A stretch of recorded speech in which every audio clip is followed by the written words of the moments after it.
The Dodgers boss Todd Boehly and £4 billion Chelsea buyout.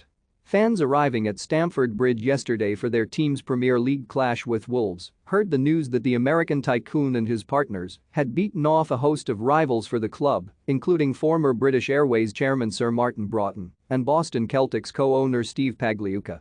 There was also a last-gasp £4 billion offer from British billionaire Sir Jim Ratcliffe.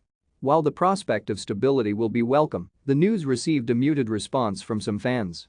Jeff Oakley, a Chelsea fan since 1969, hoped the new owners would continue to plow money into the club, but said, "At the end of the day, they're not in here because they love the club, they're in here because they love the money." Season ticket holder Martin Ferrier would have preferred a British owner and added, "That's because of the way the Americans appear to have run Man United into the ground. I would hate that to happen here."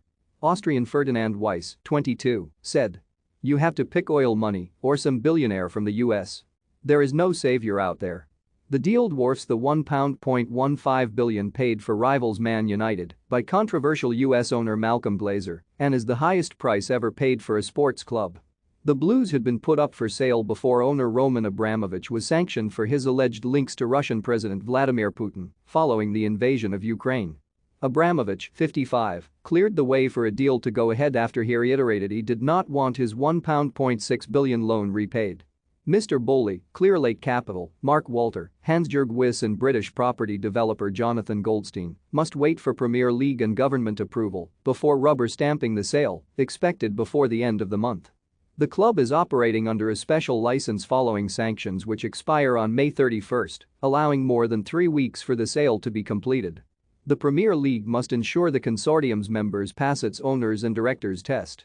A Chelsea statement said the new owners will pay £2.5 billion, with the proceeds donated to charity, and make £1.75 billion of investments. It said, of the total investment, £2.5 billion will be applied to purchase the shares in the club, and such proceeds will be deposited into a frozen UK bank account, with the intention to donate 100% to charitable causes. Mr. Boehly, 46, first attempted to buy Chelsea for £2.4 billion in 2019. But his offer was rejected. He owns 20% of 7-time Baseball World Series champions the Dodgers and is also a part owner of women's basketball outfit the Los Angeles Sparks. Together with Mark Walter, he also has a 27% stake in basketball franchise the Los Angeles Lakers.